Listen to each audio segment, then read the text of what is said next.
All right. Well, hello, friends. Welcome back for episode of Holy Ourselves, a podcast where we explore the intersection of faith and sexuality and all of the different facets and all the different things. I told you guys in the last episode a little bit about that I wrote an amicus brief for a Supreme Court case covering conversion therapy. And if you've never heard of the term amicus brief, we will explain what that is. But I am joined by my lovely friend, Simon. Hi, Simon. Hello. Good to see you, It's so Josh. good to have you here. Oh my God, I'm so honored to be here. Thank you. Thanks Yeah. for having me. Simon played such a critical role in being so supportive as I wrote this briefing for the Supreme Court. So afterwards, after it was all done and it was all submitted, I was like, Simon, you want to come on and we can explain this to people a little bit more? So if you can, just share a little bit about yourself. I know you've been in podcasting yourself and that, so just share a little bit for people who might not know you. Sure. So my name is Simon Kent Fung, and I am how would I describe my role so far? Well, I did make a podcast that came out 2 years ago that touched on this topic of conversion therapy. It was called Dear Alana. But I think going back a little bit further, my background has been in tech and media, and I've kind of been in that world. But yeah, my story kind of connects to a lot of these issues because for most of my 20s, I pursued conversion therapy in my attempt to become a Catholic priest, which ultimately did not succeed. My dream did not succeed there. But yeah, I think being Catholic as well, that was a big part of my identity and still is.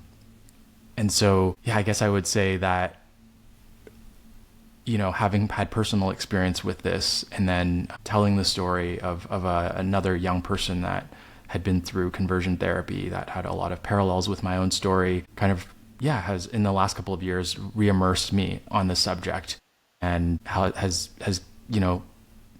prompted me to really go back to my own journals and this world that right now politically seems to have a kind of new life and a sort of a redux kind of moment right now with this case. So I'm sure we'll get more into that. Oh, yeah. No, I totally relate with that. I know we're going to talk about it more, but even for me, when you talked about going back to old journals and stuff, even going on this whole journey with the briefing, it brings up so much when you start diving into it, even from a meta experience or telling other people's stories like what you did with Dear Alana. So I totally resonate with that a lot. Yeah. Yeah. It's like these things that in some ways we've maybe processed or felt like we're behind us and, are coming back. And I think maybe you and I now both feel like we're in a place where we feel comfortable talking about it and mining it to be able to benefit others. But yeah, it was certainly a big part of my life, and I'm sure with yours as well, that that really formed us, right? Oh, yeah. Yeah. Yeah, so we're going to get more on that. As we dive into it, I think it could be good for us to just discuss what is this case and what are we talking about. Anyone who listened to the last episode heard me fumble over the name, realizing I had never actually spoken the name Chiles versus Salazar. But here we are, and Simon has helped me pronounce it. But anyway, can you give us a little bit of an explanation about what this case is? What's the significance of it? Those kinds of things from your perspective? Totally. So the case that's being presented to the Supreme Court, and oral arguments will actually be in a month from now in October 7th. The case is called Chiles v. Salazar, and in this case, a licensed mental health professional, a therapist in Colorado named Kaylee Chiles, is filing a lawsuit against Colorado because she's claiming that Colorado's law that protects youth from conversion therapy. Colorado has a conversion therapy ban for minors. Her claim is that that law prevents her from providing, faith-informed counseling to youth who want to change their sexual orientation or gender identity, and that this law violates her freedom of speech and freedom of religion. It's essentially Colorado since 2019 has had this law in the books that essentially adds a couple of sentences to Colorado's laws that regulate therapy in the state. And this law very narrowly prohibits licensed counselors from practicing conversion therapy, from attempting to change clients' sexual orientation or gender identity on minors. And so Kaylee Chiles, the Christian therapist from Colorado Springs, has challenged this law. Yeah. It is. I do want everyone to, I kind of referenced this in the last episode. This is a very specific law. I want everyone to understand that when you read it, it is specifically focusing on when the goal of the therapy is to change sexual orientation or gender identity within a therapeutic setting, and then also specifically for minors. Exactly, yeah. So just to add some more color here, these laws only apply to licensed therapists. And so if you violate them, in theory, your license as a therapist, the licensing board can revoke your license, right? In practice, surprisingly, no one has actually been prosecuted under this law in Colorado. Okay. So I would say the actual application of the law is something that hasn't really been tested, which is really interesting. And the other thing about this is it's one of 23 states right now have laws on the books banning conversion therapy in some forms, and as well as the way these laws are written vary for sure. But in this case, like you said, in Colorado's case, it's very narrow. It's very specific. They define conversion therapy very narrowly. And I think we'll get more into this, but I think this is the interpretation of some of the clauses in this law is where, or perhaps the misinterpretation of them is where a lot of the case is hinging on. And I think the other thing to note is that in general, laws like these, which really they've been around for a while now, but in many cases, probably in most cases, they've been created with bipartisan support. They're sort of nonpartisan. Even Utah, with the Mormon Church there has a conversion therapy law that has been really popular, I would say, across religious lines as well. And so this is, as much as conversion therapy and LGBT topics in general tend to evoke a kind of culture war narrative, like these laws are pretty, they're not, I would say they're slightly different. They definitely have a much more bipartisan backing. Totally. Yeah. And what's at stake is that if Colorado loses this case, then all these other laws are also in jeopardy. Yeah. And Well, and I think that also is one of the reasons why it's important to explain the narrowness of this law, because if this law were to be brought down, it's like all of these laws cascade from there being able to do it. Yeah. And I think the other... Can you dive in? Yeah, sorry. Go ahead. Yeah. There's so much to talk about in this case because it's so really much. deep. It's really deep. Like even just the claim that it violates free speech, freedom of speech and freedom of religion, like if that argument holds and Chiles wins, on the basis of that argument, then the whole prospect or concept of regulating the therapeutic profession or any kind of medical field, any aspect of the medical field becomes called into question. It's like, wow, if a therapist can essentially say whatever they want on the basis of freedom of speech, then how do we reconcile that with regulation more broadly on the profession? So yeah, there's a lot at stake. Yeah. That's okay. Yeah. Let's dive into a little bit of that, of some of the clauses, as you talked about, that are either being misunderstood, misinterpreted, maybe even just the arguments that this therapist is making. Because I remember when I started researching on this case, I thought it was so intriguing that it was a freedom of speech case, because I was like, anyone who's a therapist knows once you enter the session, you're limited on what you can say. Yeah. I live in Florida, where there's a very high, strict ruling with therapeutic models, and therapeutic licensing in Florida is really, really strict. Yeah. And the moment you enter a session, you don't get to just say whatever you want. It's just within your licensing. There are so many rules and ethical guidelines that regulate the therapeutic profession. And And we understand this because if we think about this from the point of view of even the non-therapeutic but related adjacent professions, like being a, like they can't lie to you. They can't, they can't knowingly diagnose you with something you don't have, right? So there are things that they are, that regulate their behavior as a professional, who's a part of a licensing body. And so in the case of a counselor or a therapist, there's so many things they can and cannot do, right? They cannot break confidentiality, right? They cannot solicit romantic or sexual relationship with a client. They can't, counsel you in ways that are unethical. And so there's already a lot that they can and cannot do that is part of the regulation. And so if in this case, the central claim from the plaintiff, from Chiles, is that counseling conversations, because they involve talking, should be classified as speech. And so therefore, any sort of restriction on that is a violation of freedom of speech on her end. And we can get into sort of the specific kinds of counseling that she wants to do or is proposing to do. But even just at that level, if that is granted, then that really calls into question the whole concept of regulation on the profession, right?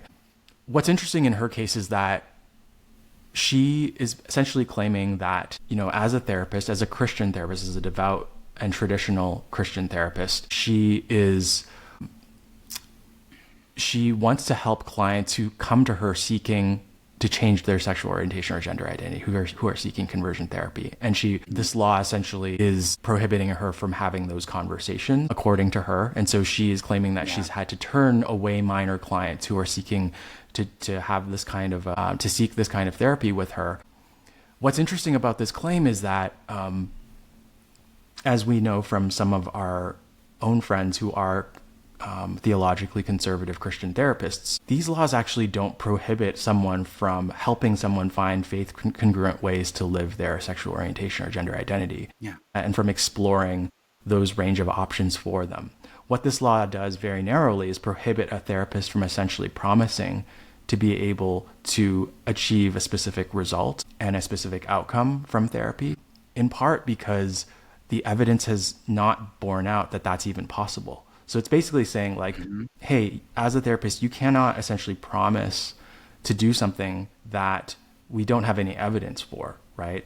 What it doesn't say is you must only direct someone towards a specific kind of outcome. It's actually just calling into the question of direction overall. Like you can't, we can't, first of all, promise specific outcomes, and you can't direct someone towards an outcome that, again, the science has not shown it's possible. So I think because of the way she framed what she wants to do, Colorado initially, when she challenged the law, said, you're not actually trying to do conversion therapy. This law doesn't prohibit you from having a conversation with someone who's looking to live in a faith congruent way according to their theology and belief system. And so, but she nonetheless sort of doubled down and said, no, this law is preventing me from having those conversations. And so I'm going to continue to challenge it and bring it to the Supreme Court. And so I think there's even at the very basic level, a question of standing in this case of like, wait a minute, is she even trying to break the law here?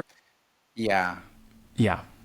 So there's a lot. Yeah, because that's a whole big thing of it. Obviously, I'm not a therapist, but even in spiritual direction, I've engaged with directees who would fall more even under the line of more of an ex-gay ideology or desiring to find change in their orientation or identity. And even as someone, in some cases where I've known the therapist that they go to, or like, and maybe we're in connection and those things, or they're just coming to me for the spiritual guidance aspect of it, as someone who, that's not going to be what I do.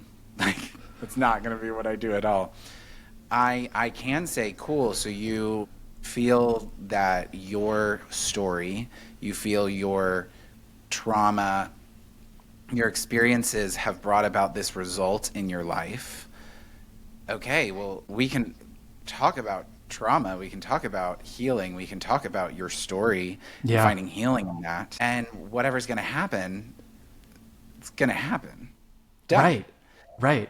You know, you don't have to, because that was one of the things I ended up talking about in my amicus brief, is that one of the biggest, most damaging things of conversion therapy is this promise that is made, that this connection point, that your trauma is the result, is the cause of your attractions, and that if we deal with it, that is, they'll never get to the point of often saying, oh, it's going to go down, but there's a general understanding that it will, and that there's never a point where this therapist says, oh, maybe this just isn't for you. Maybe this isn't going to happen for you. It's always like, no, we got to keep working. We got to keep going. Right. And there's always this doing feeling it right. of, am I doing something wrong as the client? Exactly. And that's what ends up being the most damaging area. Even though it seems like I think a lot of times we think back with conversion therapy of like shock therapy and all of these different kinds of things that, happened in previous times. Right. So then when we understand that conversion therapy is talk therapy, if we don't have an understanding of it, we can be like, oh, well, what's so bad about that? Correct. But it comes with these stipulations and these promises, and then these understandings that once something doesn't happen, you as the client think, am I doing something wrong? Correct. Yeah. So I think what's, just for your listeners, like even just going into a little bit of background about what conversion therapy looks like in like contemporary contexts, right? So like typically we think of conversion therapy as these very aversive, physically abusive, treatments. Like historically there have been shock therapies, there have been aversive therapies, there have been even like, the early experimentation on gay people involved lobotomies, like, this is not what we're talking about, although some of that still continues to happen, which is very, very sad. In this case of this therapist in Colorado, what she's claiming to do, or I don't even know if she's claiming to do this, what she seems to be claiming to do in challenging this law is to want to offer talk therapy, right, to treat homosexuality and those with questions around gender identity. And essentially what she's not claiming this directly, but essentially the modern conversion therapy movement has developed around neo-Freudian models of attributing non-heterosexual, non-cisgendered sexual and gender identities to trauma in childhood, and in essentially, especially attributing it to a broken relationship with a parent or both parents. And that, which we can quickly get into, is sort of premised on this idea that we'll just talk about as a male, in the male context. Like the idea would be a boy grows up, has a distant father or an abusive father and a bad relationship with their father, or is bullied by male peers, ends up having a kind of detachment, developing what they would consider a detachment from their sense of masculinity. They might also have a mother that, you probably heard of this theory of the overbearing mother or the smothering mother. And essentially that leads them to disidentify with or have an aversion towards the opposite sex. And that this kind of like deficiency in their sense of masculinity at puberty becomes sexualized and is experienced in the form of this sort of attraction towards the same sex. And some conversion therapy theorists have described this as the reparative drive, which is like this, thing in us that wants to achieve the sense of equilibrium that then is experienced as a sexual attraction. And that in theory, resolving this trauma, resolving this faulty relationship with one or both parents can essentially unblock the child and set them on their normal developmental process. And so in a lot of these theories, no one's actually homosexual, no one's actually gay, they're just sort of stunted heterosexuals. So what it does, as you described, is it sort of creates a narrative around why someone's gay or why someone's struggling with their gender identity, and that if you sort of address that why, then you can become straight or cisgendered. And that's kind of at a high level how a lot of these theories work, and how a lot of the talk therapy ends up focusing on these traumas or perceived traumas. And the reality is that the science has not shown that causal relationship is there, and it hasn't proven that you can achieve, quote unquote, achieve heterosexuality by resolving these traumas. resolving traumas is great, but just the connection between the causal relationship and connection between these traumas or perceived traumas alongside a specific kind of result is something that hasn't been established. And so this is where, this is why, in a way, licensing bodies are cautious and skeptical about protocols that seem to offer that, that seem to promise those outcomes. Yeah. And I think what's fascinating about it is I know I've talked about this somewhere, but the first time I ever read The Velvet Rage by Alan Downs, I actually had to put it down because the first chapter felt very conversion therapy. Because it's talking about your relationship with your dad and how, like, as a gay man, you're always longing for the love of your father in the men that you, like, are going towards, and your relationship with your mom. And I'm like, what are we doing? And the more I have processed it and come to terms with it, it's like, none of this is saying that our relationship with our parents doesn't play a part in our sexuality. And I think that's one of the reasons why conversion therapy is able to exist as it is because it does play on narratives that do play out often in LGBT people's experience. But that's how everyone is. Everyone. It's the whole joke around how straight women marry their fathers. Like, it's the whole thing that our relationships do influence the way we live out our sexuality. But then when you get into a causation narrative, when you then begin to play into it as this is what made someone gay, that's where the theory really falls apart in the research. Because if you were just to talk about, like, okay, this, like, distant father and this really deep connection with a mother, you could actually find that does often happen in gay male experiences. It does happen a lot. In some ways, you could say it plays out then in how our relationships going forward often play out. But there is the research of saying that causes people to be gay, and that by somehow dealing with that they're no longer going to be attracted to the same sex. All of the research falls way apart, and it does not work. It does not stand. Yeah, I mean, I think one of the reasons why these theories are so powerful and persistent, and why they're compelling to a lot of Christians, is because, at least I can speak for myself, like, I didn't have a great relationship with my dad growing up, right? Yeah. And so when I heard them, when I heard these theories for the first time in therapy, I was like, oh my God, like, yes, like this is referring to real events in my life, and it's creating a causal narrative that seems to make a lot of sense to me. And so why would I question it? It wasn't until, sort of spoiler alert, that after nearly a decade of trying this, that it wasn't producing the results that I was promised. Yes.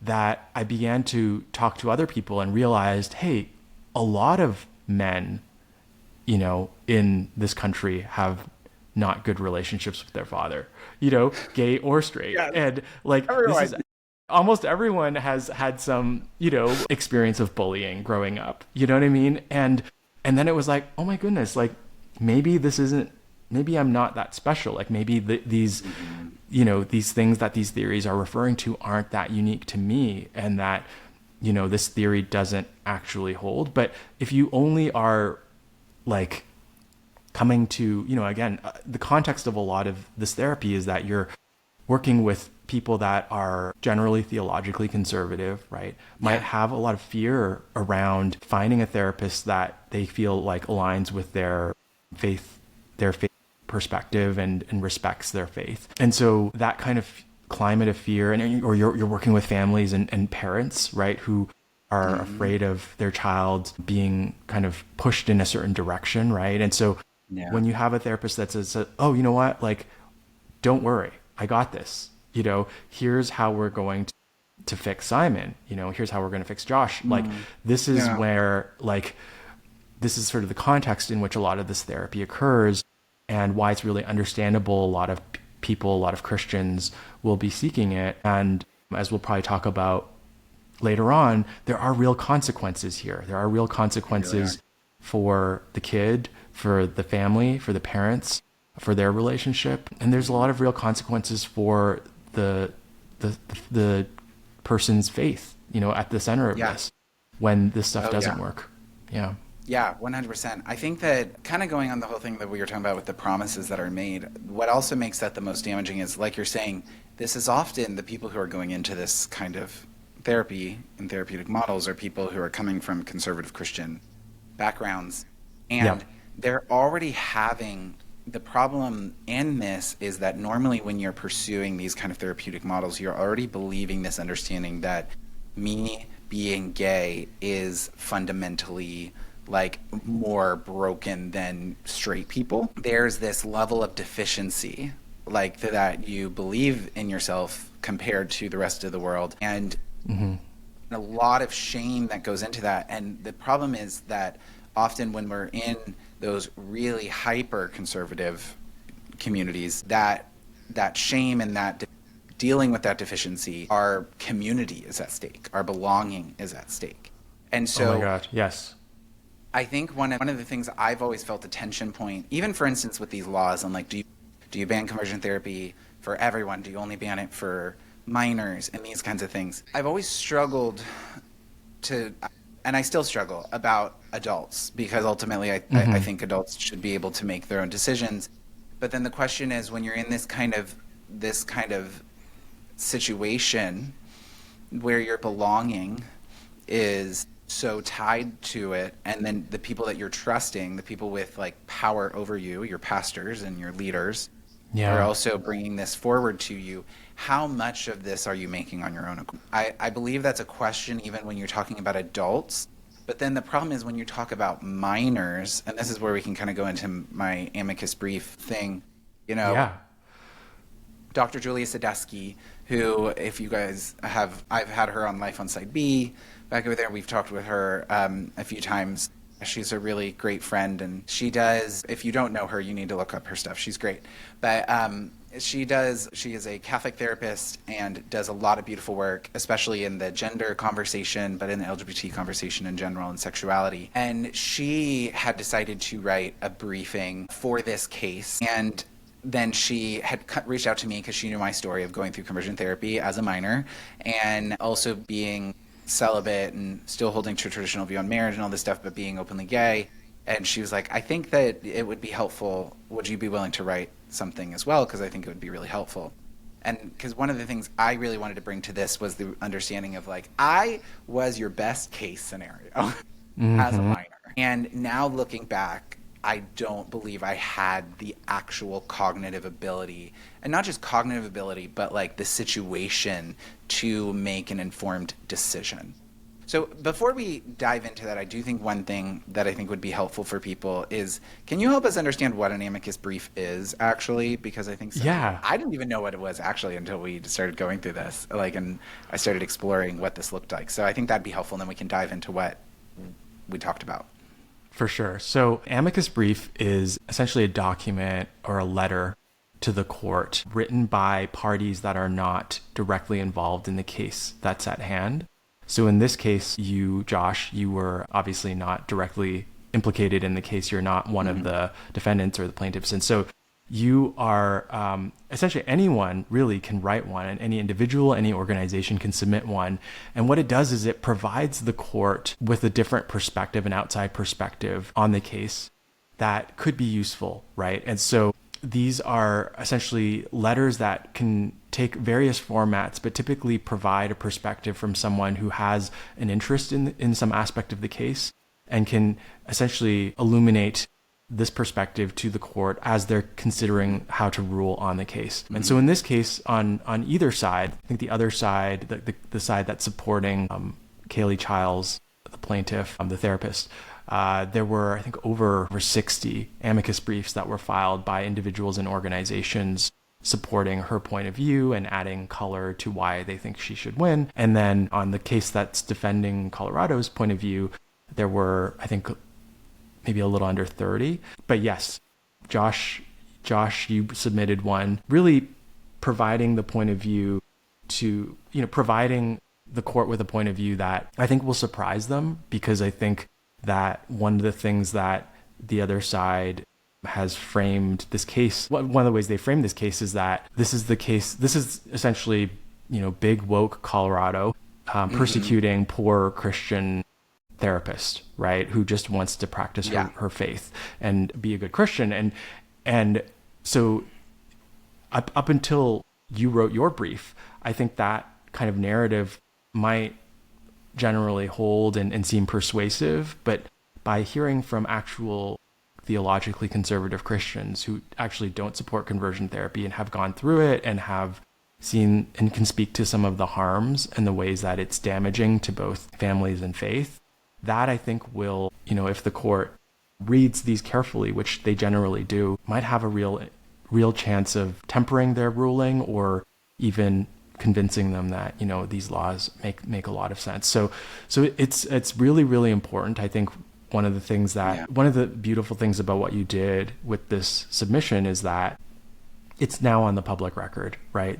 Mm-hmm. Your perspective and perspectives that you represent are now on the public record. The court will actually read them, which is really amazing. How often do you get to speak to the Supreme Court of the United States of America, right? And like I said, I think the perspective that you offer, whether you want to call it the side B perspective or the, just how, the ways in which you've framed what you wrote, like, I just don't think most people, including and especially the court, have ever heard of it. And so I think it's got a real... They're going to do a double take. That's my sense. Yeah. It was even interesting that reading the article that came out in The Advocate about this case, and the section that was like unlikely allies or something like this, and they were talking about conservative gay Christians. And it's so funny because the irony is I don't normally use the term conservative to describe me, both because it feels like a little bit more of a political term than like theological term. Sure.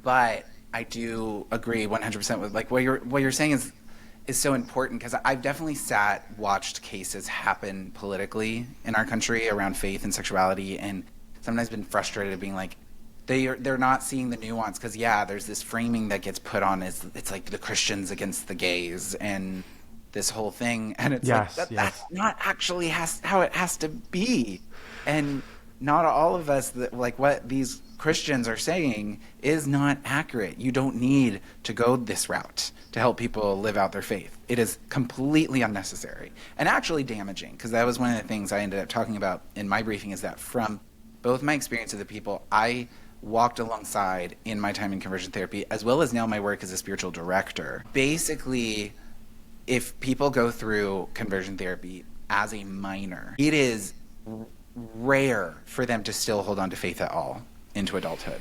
Very, very, very rare, because they rarely have experiences of faith that are not attached to that experience, because they realized they were gay or queer, trans, whatever, and then they went through this trying to change it, but it's been the faith narrative that has been tied to that. So in adulthood, it becomes very challenging to unweave the faith narrative from the conversion therapy narrative.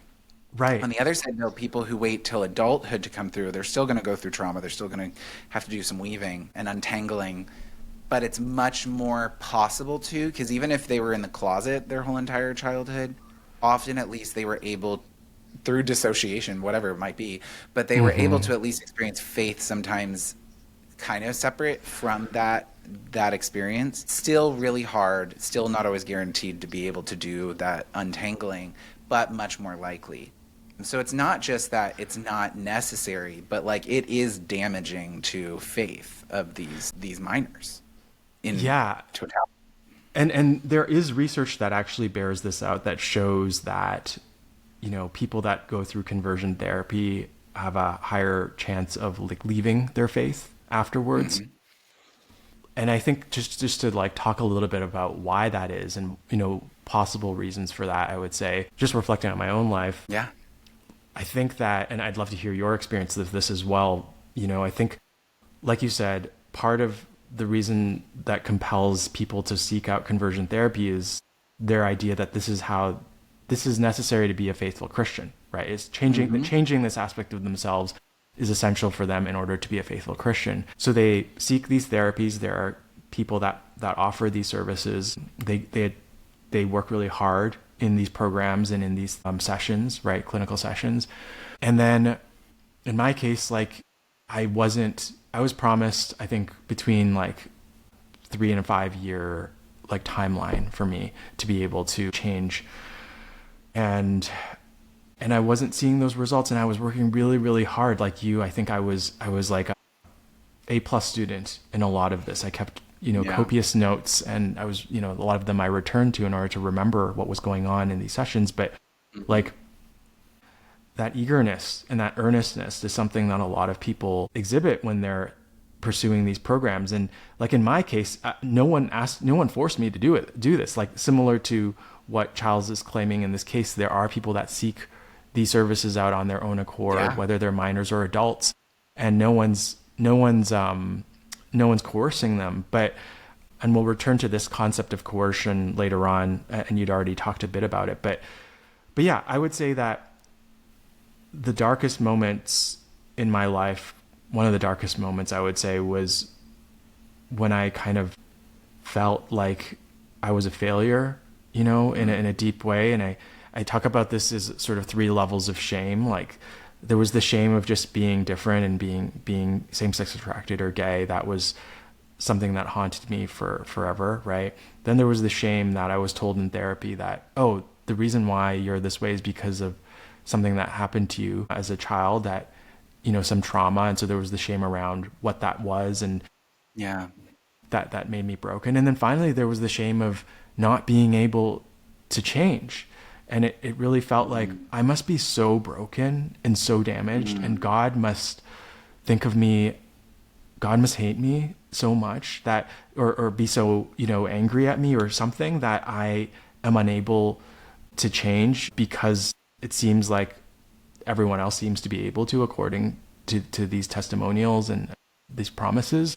That sent me into a deep, deep shame spiral where I felt like essentially abandoned by God and unable to be redeemed. And that kind of, I think in a way, that stacking of shame is why a lot of people have a hard time being able to recover their faith afterwards. And I'm curious, in your case, like, did you have that experience at some point? Yeah, I definitely resonate so much. I think a big part of my experience that happened is, in conversion therapy, they have this narrative of you can follow God or you can go live the gay lifestyle. And when they talk about the gay lifestyle, it is going out and having sex with a lot of people and doing drugs and all of these different kinds of things. They basically try to say monogamous relationships aren't even possible in the gay community. Like love is not real there. It's just all this kind of thing. And so as a kid, you're told, okay, so I can either follow God by trying to change my attractions or go live the gay lifestyle. And like that's the narrative you're given. And so then a lot of times through high school, like middle school and high school and even into college, I kind of did pendulum swings, because the idea was I went through conversion therapy. I'd be like, well, this isn't working. Well, I might as well go live the gay lifestyle. But then I'm doing the thing that they said was the gay lifestyle, because also there's been so much pent up repression and all of these things. And so like I end up like losing my virginity at 16 and like going out and being on Craigslist, like all these kinds of like things, even as like a 16-year-old. Wow. And then obviously it's like really damaging experiences there. And then it proves into it going, oh, they must have been right. Like this is what they were talking about. This isn't fulfilling. And so then you go back to it. And then it still doesn't work. So then going back over. And so I think that the really hard part is it created this pendulum swing that kind of played into each other a little bit. Because it wasn't even until college that I ever heard of the concept of a gay Christian. Like I had never heard of it until then. And so the very idea, I remember even when and that was even after I had decided to figure out if I could make this work. Like in college, I was like, okay, I've had enough with the club scene for right now. I've had enough with conversion therapy, all of these things. Yeah. Let me just see if I can make this work as a Christian, and I'm not going to think about theologically what I think about sexuality or whatever. Okay. I'm just going to be a Christian. And it felt like I was like trying to people had a really hard time with it because it was like even the concept was not really there yet. Like Matthew Vine hadn't written, you know, God and the Gay Christian Yep. at this point, I don't think, and Wesley Hill hadn't written Wash and Wait. Like a lot of these things were not out there like they are Wow. now.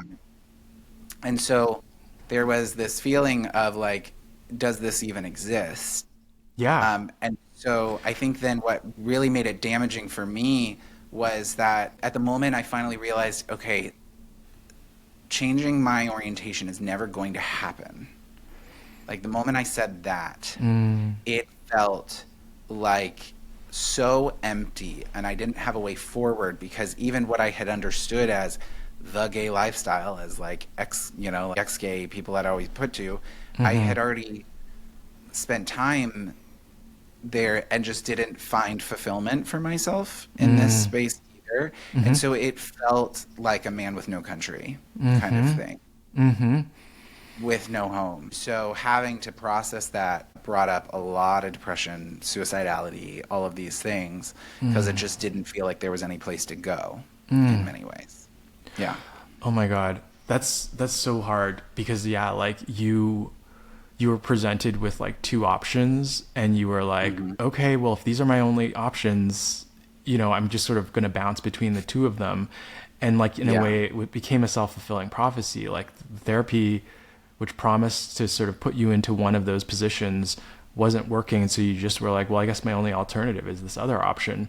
And, you know, this other way, which you're describing, just was not presented to you, right? Which I think goes back to the question of consent here. And I think this is a really, really important point. Obviously, the law we're talking about in this case in Colorado applies only to minors. But, and in your case, you had been through conversion therapy as a minor. You started as a teenager, right? Young teenager. I think that for the longest time, I felt a lot of agency around my pursuit of conversion therapy because I felt like, first of all, I was no longer a minor when I started. I think I was like in my early 20s. And so I always had this narrative in my mind that like, this was something I pursued. This is something I chose to do. My parents certainly didn't force me into it. But as I started talking about it and sharing this with more people in my life, they would challenge this a little bit. They would ask me like, but were you really free to make that choice? And what I realized is like, if your only option is essentially to change, you know, in order to be an acceptable Christian or to go to hell, like essentially you have a existential gun to your head that is saying, okay, make a choice, make a free choice here. And so the question is that a real free choice? Is that really free consent in that case? And I would say now, probably not, right? If those were the only options I was presented with. And I think especially for minors, right, where they are trying to please their parents, right? They're trying to to belong in their churches. It's definitely feels like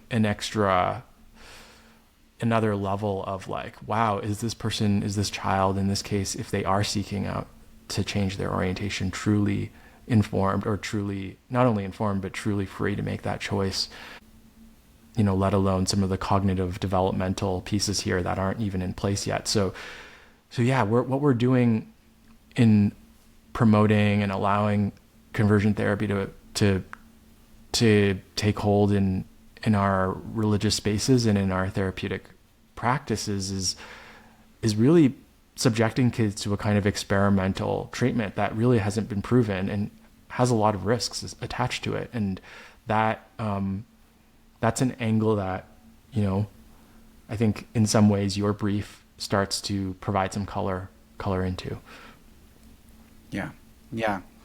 It really does become, going on what you were talking about with the consent part. I think one of the hard parts when you're talking about the cosmic gun kind of like at your head, one of the things I find also the most damaging in spiritual formation is So I've talked a few times on this podcast about the difference between our cognitive beliefs and the underscoring rules we live by. Because I believe when I had been in conversion therapy, if I had asked my therapist, does God love me no matter what, they would have said yes. Yes. Yes. Like that would have been there. But there is this underlying rule of what would happen if I were to not do this, if I were not to pursue change, if I were not to, be this of like, but there's this fear that then comes of how I'm actually living out is based on this fear that God will no longer accept me, God will no longer love me, I'll no longer be in God's good graces. And so as much as there's a cognitive thing, because I think that's the really hard part that I had to process was like, but I was told that God loved me no matter what, Yes. But it wasn't the rule I lived by. Like it wasn't the actual thing that motivated me. What motivated me was fear that if I don't act correctly, that God's not going to love me.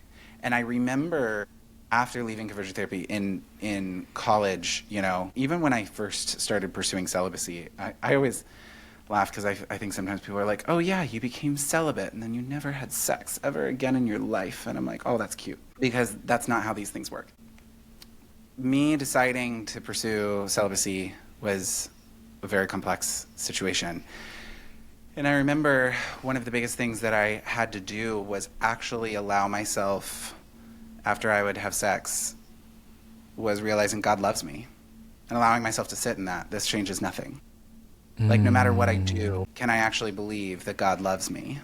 Can I even, wherever I'm at, like if I have to make that the rule I live by, not just the audible thing that I say kind of thing. Yeah. And what really becomes hard is like I don't actually believe we are spiritually formed until we can make the belief that God loves me no matter what I do the actual rule we live by. I think that that's like so core to spiritual formation, because when we can live in that, then we will no longer be motivated by fear, but we can actually be motivated by love and by God loving us, which is the truest forming thing spiritually. The hard part is in spiritual formation, in conversion therapy, is that rule that we live by is never dealt with. Yes. I remember as a 16-year-old that, oh gosh, y'all, this story, I don't know if I've ever told this story, but why not? Who cares? I had my first boyfriend, and then my first boyfriend broke up with me, and I didn't know what to do. You're a 16-year-old. Life feels like it's falling apart after the first relationship. So Craigslist was new. I went on to Craigslist and I met this guy.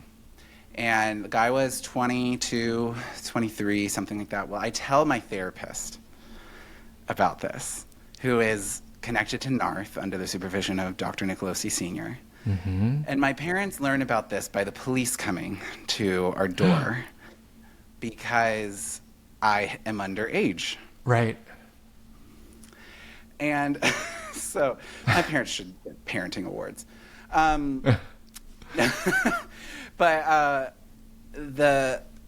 what's crazy about this whole situation for me is that obviously there's a lot of questions about like requirements of reporting and all these things, and I'm not like getting into any of that. What I am getting into is like, even in the midst of that, as a 16-year-old who was just processing a breakup for the first time and processing the difficulty of love and feeling lovable, and then going out and having an experience with a guy, there was never an experience with this therapist of allowing me to have this space of trying to process what it means to actually be loved, I think.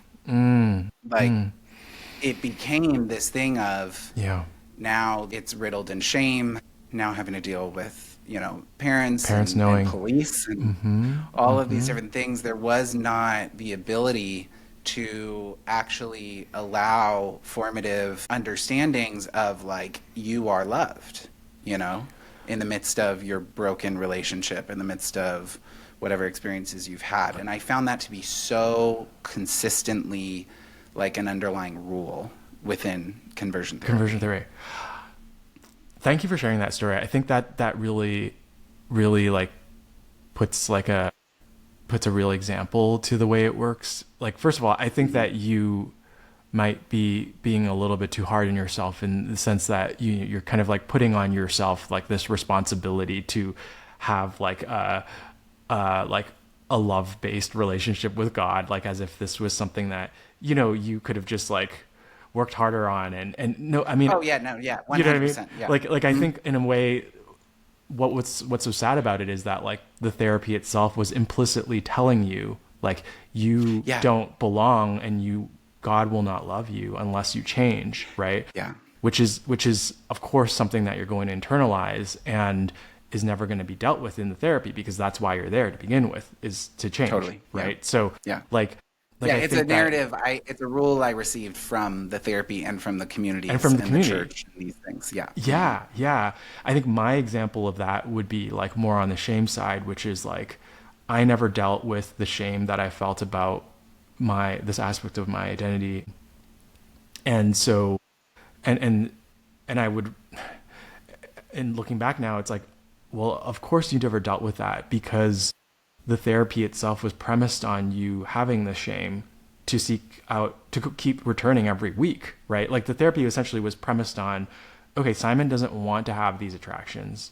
Simon doesn't feel like he can be acceptable with these attractions. And so let's work on how we're going to fix this for Simon. And so the underlying root of the shame that I felt was never addressed.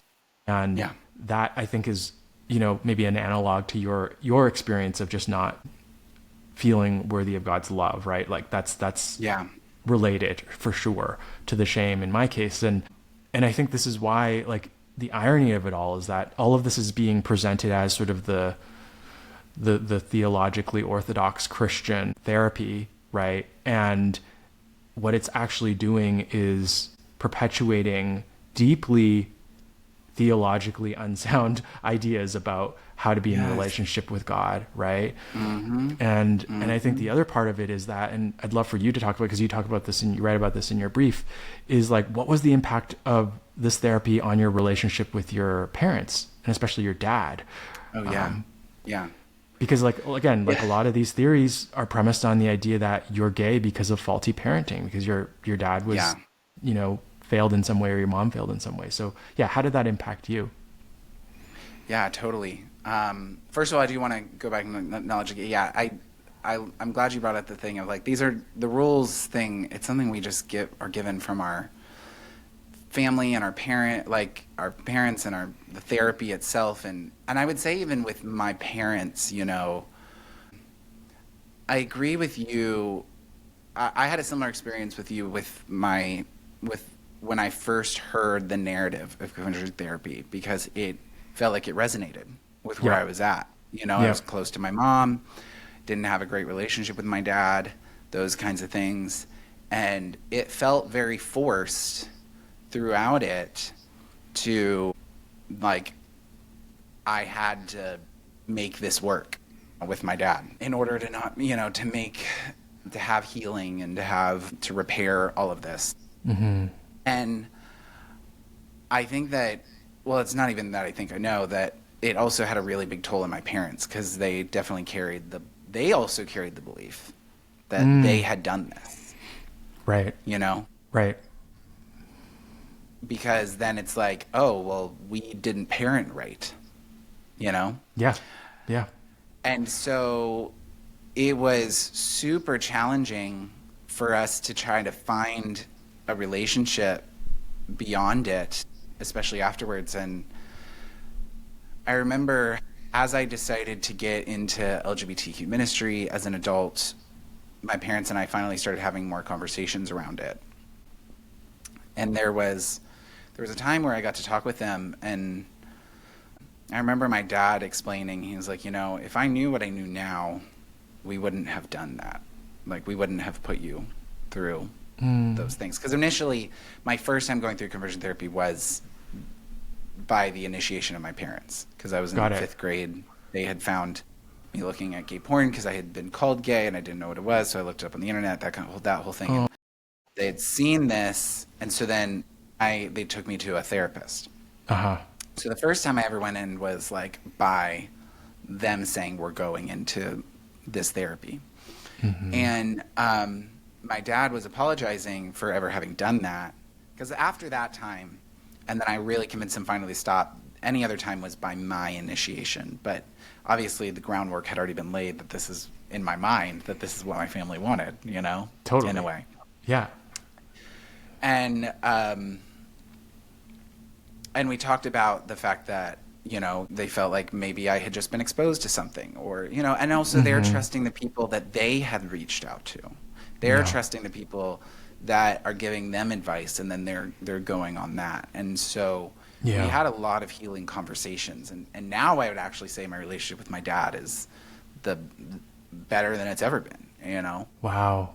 Yeah. But that's taken a lot of work, because I think there's been a lot of shame they've had to carry because of that, feeling like their bad parenting caused me to be gay. Yeah. Yep. And then me to carry the isolation from the first experience in conversion therapy, as well as just like a lot of different things. You know, one of the things in my family, this is not just my parents, like my whole family, we're not necessarily the greatest people at dealing with conflict. So we've had to like just force ourselves into these situations of talking about it. But it definitely had a damaging, shaming experience that then we've had to take years to heal from all of those experiences. Yeah, that's really common. I mean, I've heard stories of people that, you know, pushed their mothers away because they were like, you're the reason I'm gay and I need to distance myself from you. And it really damaged that relationship. And in my case, like my parents really internalized the blame as well. And so they, for many years, carried a lot of shame and a lot of remorse. And they felt like, oh my God, like we caused this. And and there were periods where I distanced myself from one or both, you know, parents in order to try to establish a more normative relationship that would somehow heal me and fix me. And so again, it's like, in a way, this was the basis of actually developing a stronger relationship with them now. But it's like, why put people through that, you know? And so, that's the irony about a lot of conversion therapy, is that, you know, it's well-intentioned, I think on the most part. And it's sort of done in the name of like helping kids live in faith congruent ways within their families and faith communities. But the results are often the opposite. And that's how, I think that's why, like hearing a voice like yours, submitting an amicus brief that can really give that perspective from the Christian point of view. Yeah. I know we've been talking for a while, but I have two more questions. Totally. If you are up for it. One actually comes from one of my patrons. I do a thing where I'll let patrons ask questions for upcoming interviews. And so one of this comes from Noah. He is asking, and we can both share on this, but like what our thoughts are and how do we respond and interact when engaging with people who are currently in or seeking conversion therapy. So I guess just like, how do you, maybe even within your own story, end up like engaging and interacting with people who are currently in conversion therapy? Yeah, I mean, I think you know, the first thing I do and have done is really just let people know that like, this is, I don't know, like this is such an understandable, and like, I know there's a lot of stigma around conversion therapy in general in the culture because of like, rightfully so, I think obviously now, like some of the harms that it can produce. But I think when someone's in it, like there's a real hope and a real sense of desperation, right? And that is something that is completely understandable, and I don't think there's any I would just want to empathize with that, right? Like I would share my own story of how like I pursued this throughout my 20s, and spent a lot of money on it, and it was something that I really believed and hoped in. And I would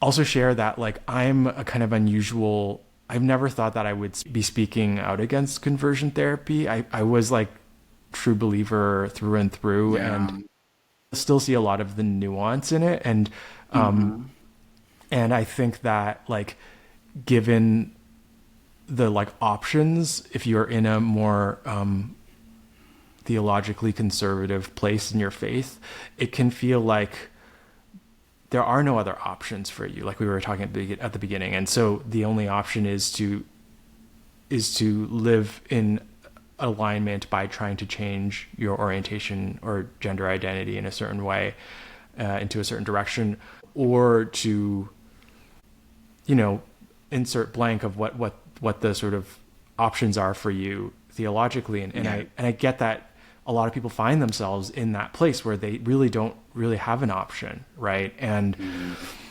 so I would just empathize with that. I wouldn't. You're not going to convince someone to do anything, and that's really not, your job. But yeah, I don't know. I think that's where I would start. I don't. Totally. What would you say? Yeah.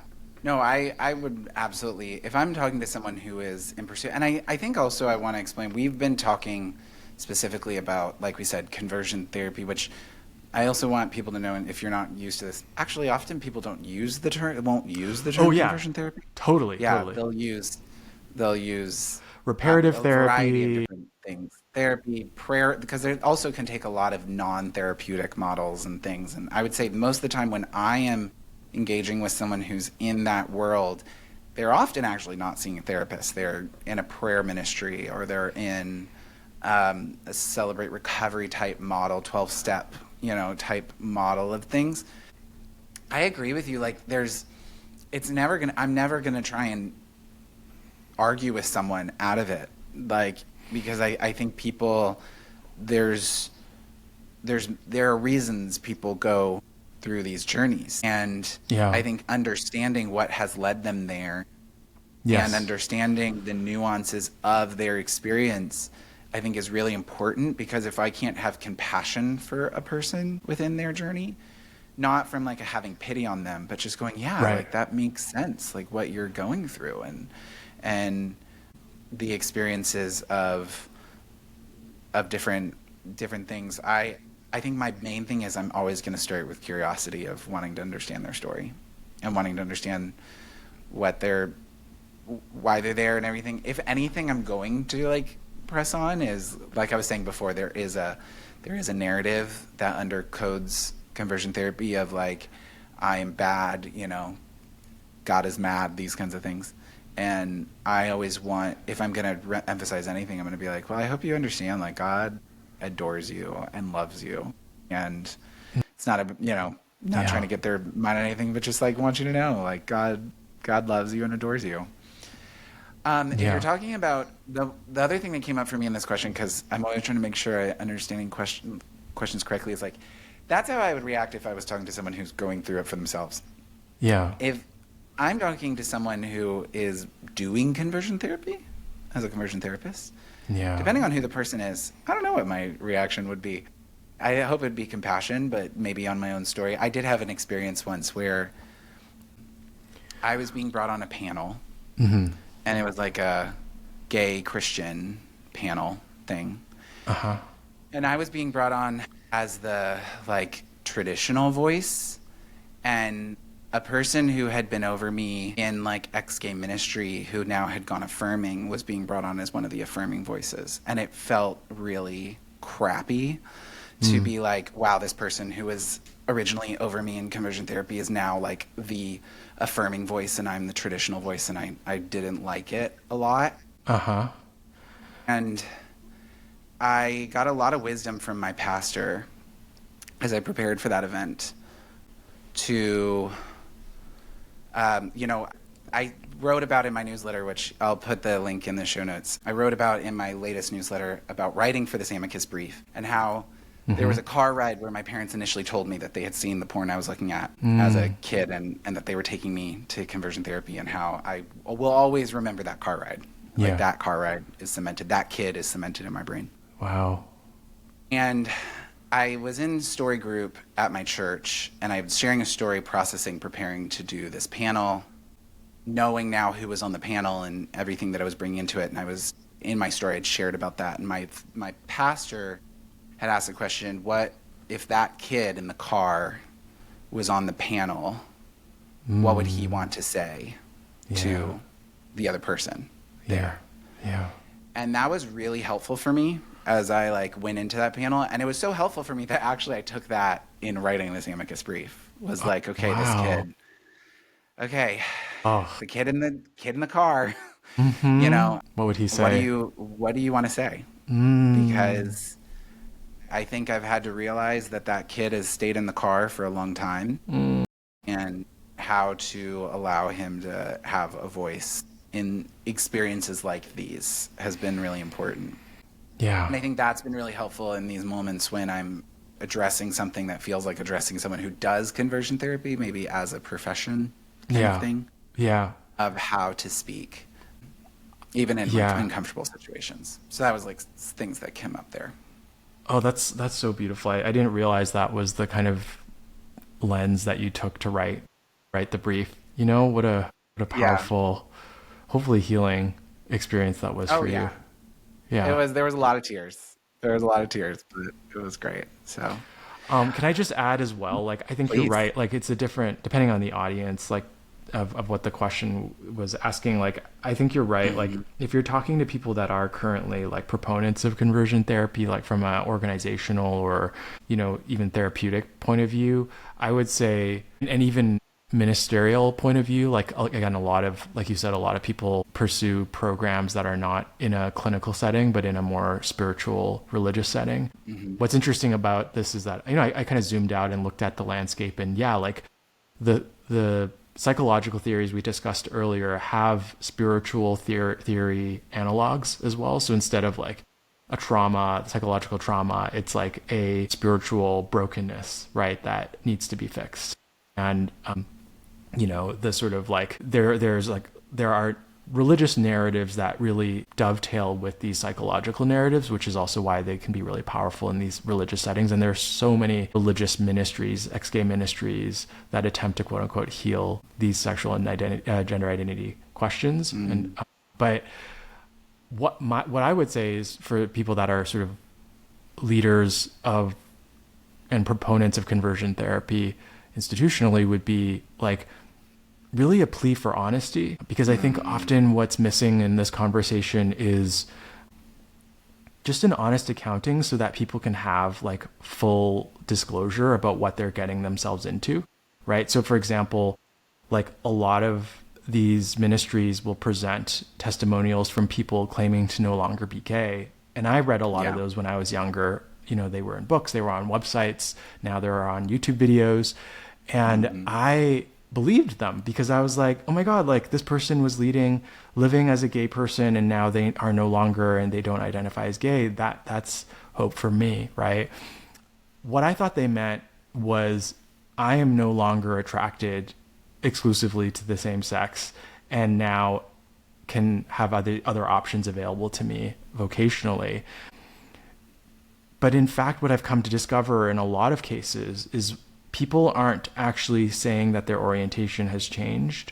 What they're saying is that they no longer identify with a label as like gay or lesbian or LGBT in some way. What they're saying is they no longer live in and partake in the gay scene and gay subculture, you know? But even then, like, which gay subculture? There's so many, right? It's like a very specific kind, right? So it's typically the more, I don't know, promiscuous kind that they're disavowing, the club scene. What they're saying is that they you know, might have entered into a mixed orientation marriage, right? But that they still have their attractions persisting, but they found a way to make that work. Again, these are, I think saying any of those other things, or like saying any of these more specific descriptors of what's actually going on, would be really, really helpful for people, because it would prevent the sort of misleading idea, which I certainly believed, that like this therapy or this healing ministry actually changed my orientation. And that's kind of where and I'm not, again, there might be people that have had a change. I think there is a spectrum and a fluidity for sure that we all experience over our lifetimes. But Yeah. but again, if people can just be honest about what they're talking about and not sort of like, not cover it with sort of theological or spiritualized language, but just be like, hey, like this is what's actually going on.